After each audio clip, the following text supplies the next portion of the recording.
Game 3 of the cinematic tabletop Mordheim campaign. Getting straight into it.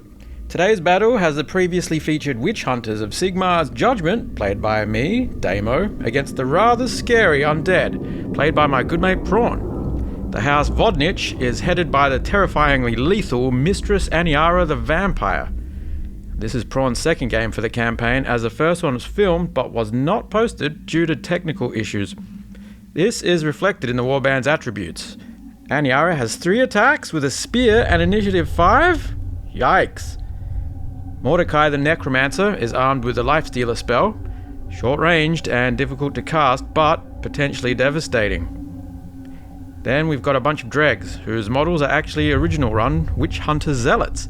I like to think these guys were seduced into serving the vampiress by way of her hypnotic powers and consequently earning the unfettered hatred of their former compatriots, though really they just happen to be what Prawn had at hand. And the 6th hero is Gorgut the Ghoul, as Prawn got lucky with a Lad's Got Talent roll at the end of his very first game, managing to fill out that last hero slot. Quite the early campaign advantage here. On to the henchmen, and we have a couple of direwolves. What can I say? They're big bad smelly dogs that'll do more than just hump your leg. Don't ask. Then finally we've got a whole slew of ghouls. So one thing I haven't explicitly stated is that pretty much all of each player's henchmen have been placed in their own solitary group, rather than bunching them up, as is an option. Those in the know will tell you that this is to increase the chance of getting that crucial early Lad's Got Talent roll. At any rate, these ghouls are good value, as each one has fear and 2 attacks. The models are fantastic too. Heresy miniature sculpts, I believe, though I could be wrong. Delightfully horrific. Look at this one toting a baby.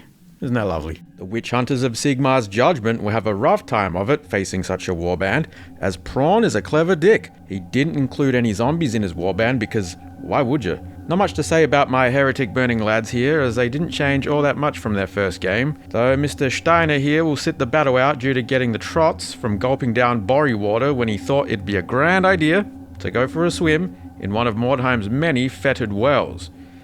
Crazy Klaus and Mad Maximilian the Flagellants, their weapon skill increased, however, so that and their immunity to psychology should prove to be a hard counter to Prawn's ghoul-heavy force. Mind you, the fact that the warrior priest also has their Hearts of Steel prayer will hopefully prove useful too, as it makes all allies within 8 inches of him immune to fear, and also all alone tests. I guess we'll find out. On to setup. Unfortunately, I misaligned the camera a little bit, and didn't double check before recording, and so the far end of the table, the top of the screen in other words, is a little bit trimmed down. Not a huge problem because you'll get the entire view of the tabletop once the game begins in earnest. We like to use a fair bit of terrain, but not all of it. For one, it makes the filming and playing of the game a little easier, in other words, uncluttered, but it also keeps the playing field somewhat fresh, holding back a few pieces here and there. I do have plans to knock together more odds and sods at some point in the future, and hey, if you feel so inclined as to donate any pieces to the channel, please by all means do. We'll promote your products. We're shills. So there's the battlefield, assembled and completed. Platforms festooning the ruined buildings wherever we can fix them. And so what Prawn rolled up for today's game is the scenario treasure hunt, or hidden treasure if you want to get technical, the rules of which I'll explain briefly in a moment. Okay, so set up for the treasure hunt, I believe it's called. So we're just going to have to search each and every one of these buildings marked with one of these tokens. And on the roll of a 12, on 2d6, it means the treasure's in there. And obviously, if none of the buildings turn up with any sorts of treasure, then the very last unexplored building will be the one that guarantees its presence. Having won the roll, Prawn has set up his undead warband in a sort of scattered formation. So there's a bunch of them in here, a bunch of them here, there, and over here there's this little alpha fast movers. I was going to say alpha strike squad, but yeah, they're all pretty alpha striking with your ghouls, 2 attacks, whatnot. Yeah, so that's where he's set up on this edge, obviously. 8 inches from the table edge, including elevation. So now it's time for Sigmar's Judgment to do the same. Right, so witch hunters set up. Got a couple of zealots up here. Got my warrior priest with the doggies in that building. The hard hitters right here in the middle being my captain and the 2 heroes. And then we've got a couple of the flagellants on the leftmost flank. So that's setup done. I believe we roll to see who goes first. Okay, so this is the witch hunters. Auspicious start for the witch hunters. Most certainly the undead. Take it away, Prawn. Well, it's not super clear, and we're not house rolling this, so we're just going to play it as is. So in other words, we've got dudes, both of us, starting in buildings, so I guess it counts as entering a building, starting in a building, so we'll just do those rolls for searches. So we'll do this group with a necromancer first. Nope. And then we've got the groovy ghoulies right here at the base of this tower. Oh, almost. Alright, so that's it for people that start in buildings. Yep, so the movement starting with the vampire and the direwolves. So as before, I'll fast forward some of the footage here for brevity's sake. This time around, the music will be provided by my good mate Zach's band Yuppie Grinder. Enjoy. There we go, 12. No, good.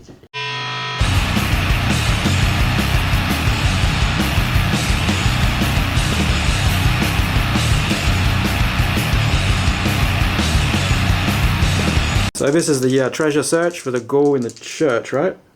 Yes. Yep. Oh, I saw that 6.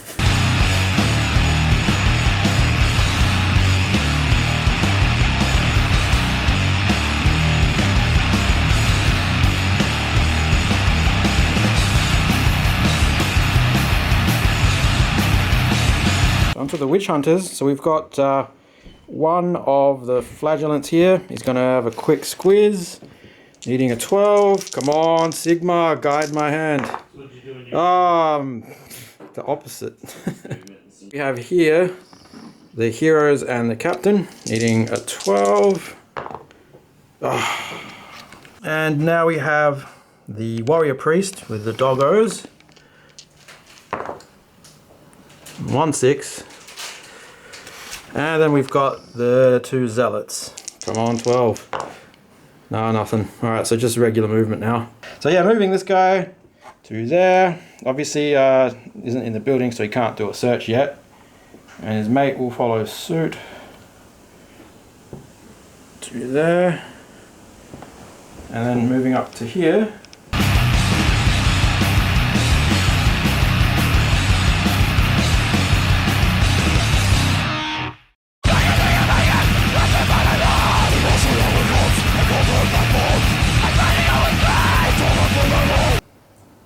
This guy I'm just going to move.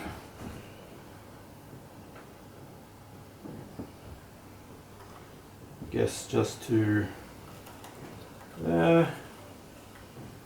This guy is actually going to have to make a climb check because that's, I'm pretty sure, over an inch. Yep, so this will be one of the zealots, namely, yeah, Heinz Holt. Yep, so he needs a 3. No, doesn't climb, so he stays put. Alright, so I've got the warrior priest casting Hearts of Steel. So I need an 8+. Hey! So I'll pop the spell.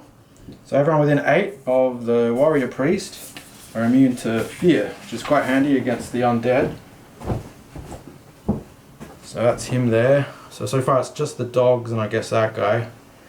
And they're obviously going to be out of range. But yep, that's fine. So that's it for the witch hunters. So I got this group. I forgot to actually check this building because it's as soon as they enter the building. So needing a 12. Nope. We've got these little markers here to show which buildings have been searched and which haven't. So this one is gone. Alright, back to undead. So the vampire's little entourage here is on the move. By the way, if you're not a fan of grindcore, then make sure you tell me in the comments. I'll make sure I go back to elevator music or I don't know. Needing a 12. Nope.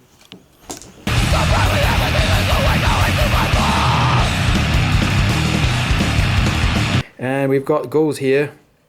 So this one right in the front is going to plop down. Not quite 4 inches, so it'll just be 1 check.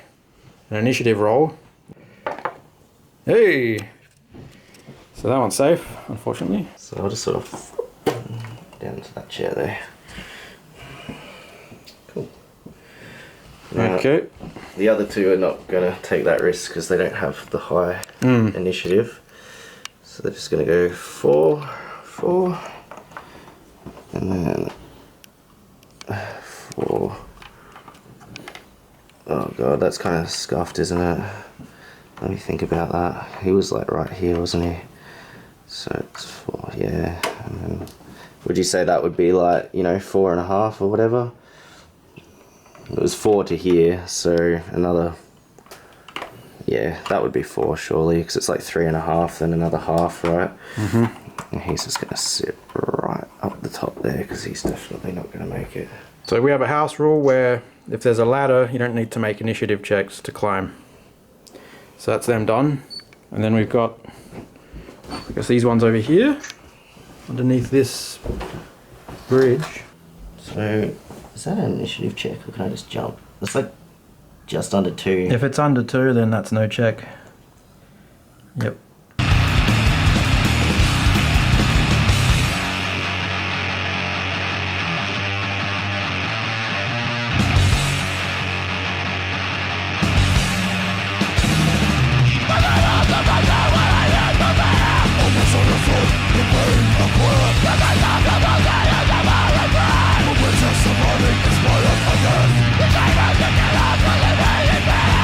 That's you. That is me.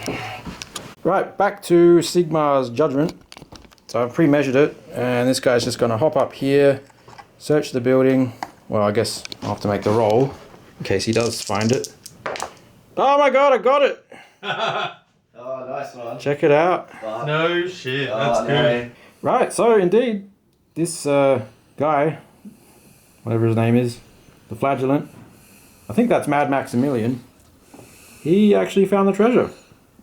So he moved 4, so now he can move another 2. So he'll just drop down to there, the treasure, and his mate will help him carry it, so now they can both move, presumably at the same time, without penalty as they haul the treasure away. So this guy's going to gimp over with his gammy leg. 6, like so. The dogs will screen his withdrawal. I guess this guy up here is going to try an initiative roll again to try and climb up. So if you just point at the old thingy, he needs, yep, 2, that'll work. So he just goes to there. So yeah, we've got the 2 crossbowmen over here, 2 heroes. They're going to shoot down at those ghouls coming up the alleyway. So long range, no cover, so it'll be 4+.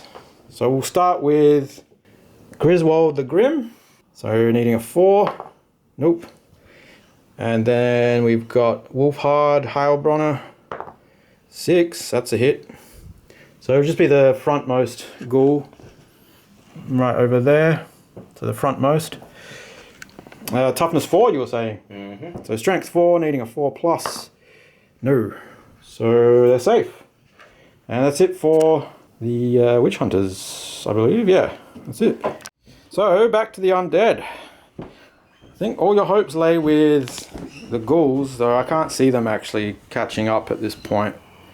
Because I got 2 guys on the treasure. And you got no ranged. So don't forget. No, actually, nah, I shouldn't give you advice. You're my opponent for this game. You should remember things.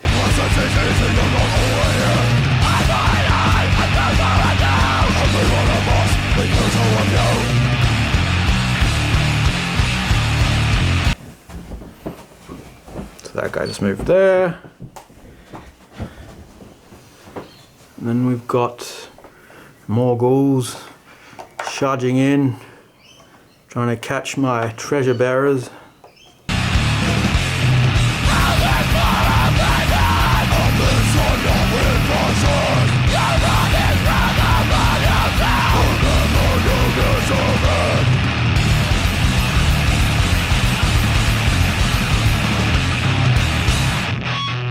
So these 2 flagellant chaps share the load, and we'll run at full speed, carrying the treasure.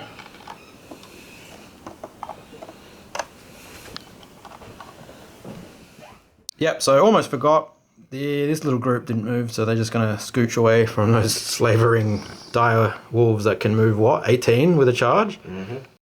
Both of the zealots are going to take pot shots at the vampire. So I guess I should roll separately. So I'll do Gunther, hitting a 6, no. And then we've got Heinz, no. So she's safe. Yeah, so we'll start with Griswold the Grim. So this time will be long range and cover. So I need a 5. So that's a hit with a 6. I need a 4 to wound. No wound. And then his mate, Wolfhard. Keep hitting those 6s to hit. Alright, can I do it again? Oh, god damn it. Nope. Yeah, that's it for me. Alright, so back to the undead. I mean, there's... I'll declare a charge. If I fail it, then that's it. Like, you know. Okay, who's charging? Well, the dogs are going to try and... Well, they can't see him. Yeah, and there's like the initiative thing. Yeah. I could try and get all the way up here, I suppose, and get those guys. We can try. Yeah, I'll give it a shot, and if that doesn't do it, I'll declare charges with all 3 of them, like up to these guys, and see if I can make it. Okay. Alright.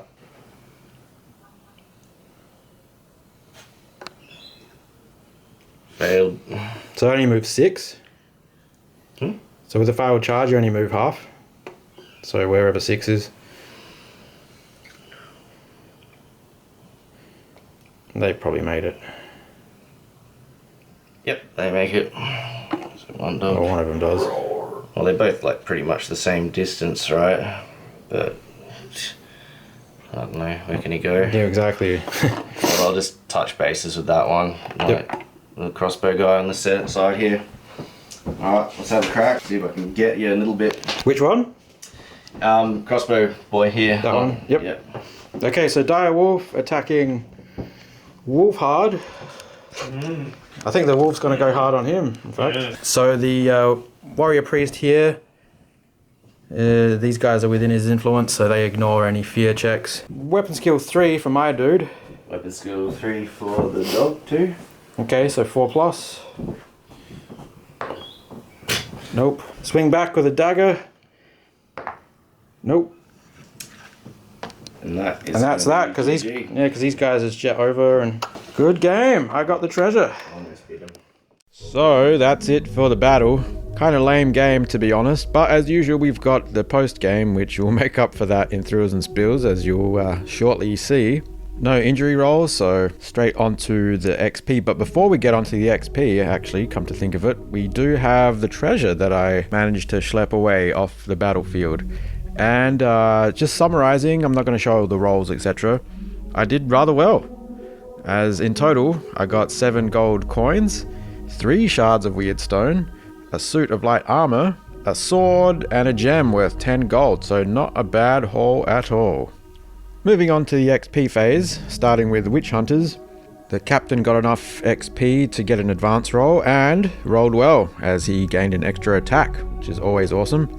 The warrior priest got an extra weapon skill, Mad Maximilian got an extra attack, Gunther got an extra point of initiative, and Heinz got a point of leadership. Moving on to the undead, the necromancer got a point of leadership, Nigel the Dreg got a point of leadership, Gilbert the Dreg got a weapon skill increase, Percy the Dreg got a strength increase, Gorgut the hero ghoul actually got a skill up, and he chose resilience, making him extra tough. Gak the henchman ghoul got a weapon skill, and Nagrat also got a weapon skill. As for exploration, the undead warband managed to collect 4 shards, and in the ruined hovel managed to scrape together 5 pieces of gold, whereas the witch hunters also managed to get 4 shards and discovered an empty market hall where they located 4 pieces of gold. So the witch hunters ended up selling off 5 shards for 80 gold, giving him a total of 101 gold in their treasury, and 3 shards left over. And the undead sell 4 shards for 60 gold. So Prawn decides to head back down to the chaotic streets of Cutthroat's Den, where straight away he gets pickpocketed in the crowds and loses half of his gold, being 36. Ugh. And then, on top of that, The housing event means that he has to lose another 5 gold pieces to repair his crumbling home. But to make up for that, he does send in his vampire to the fighting pit. Now, this is a house rule that we've concocted, and yeah, it tends to favor the warbands with really strong individual warriors such as the possessed and the undead, but that kind of makes up for the fact that they usually have lower numbers. Well, usually. Never mind that Prawn's undead band has the most members so far. But anyway, the fighting pit, you generally will just be fighting pit fighters, surprise surprise, but you pay a fee. In this case, it was a 13 gold entry fee. Then once the entry fee has been paid, you plop your selected warrior into the pit and roll on the table. You could fight a troll, you could fight Veskit, the high executioner for Clan Eshin. Naturally, the tougher the opponent, the greater the payoff. In this instance, Prawn rolled up a berserker who he quickly cut down with his vampire, and won a 25 gold purse. Not too bad, not too bad. So at the very end, once all the settlement events have been resolved, he decided to move on from his crumbling house, deeming it too expensive to keep repairing, but all he could find was a spot to set up a tent for his warband to crash in amongst all the beggars and thieves. Better luck next time, eh? So that's it for the undead. On to the witch hunters. Now I decided to send them rather than to Cutthroat's Den. This time round I'll try my luck in the somewhat less sketchy settlement of Sigmar Haven. Unfortunately, there is a premium. There is a entry fee, if you will, as you have to pay a shard of Weirdstone to even set foot in Sigmar Haven. It does keep the riffraff out, as well as all the sketchier warbands like the Possessed and the Undead. But there's still an element of risk setting foot even here, as straight away before I get to visit anywhere or do anything, I roll on the settlement events table, and guess what happens? Guess what happens? I discover, whilst bartering with some sort of street vendor, that half of my gold coins are in fact counterfeit and fake, and useless and therefore must be discarded. So that chucked the old spanner in the works, as my plan was to actually send my injured warrior priest with the gammy leg to the apothecary. And the apothecary was supposed to heal his leg because the apothecary has a better chance of not further injuring or killing your character, unlike the surgeon in Cutthroat's Den who's just a hack. But now that I can't afford a potential replacement if I do lose him, I'm not going to take that risk, so that plan is aborted. But it's not all bad. I did manage to secure 3 more lucky charms for my warband, so all of my heroes are now equipped with them. So hopefully that'll give them a little bit more staying power in the battles to come. And last but not least is the housing roll for Sigmar Haven. I got pretty lucky as I did manage to secure a warehouse. So what that means is as long as I retain control of this warehouse, it's large enough to be able to house 1 extra member in my warband. So that increases my warrior cap by 1. That's pretty awesome. And so that's it for this battle report. Mild spoiler, the next battle report will be a lot more exciting, let me guarantee you that. So make sure you stick around and check that one out once it's up. Also make sure to check out our social media presence on X and Facebook. Details in the description below. Until next time.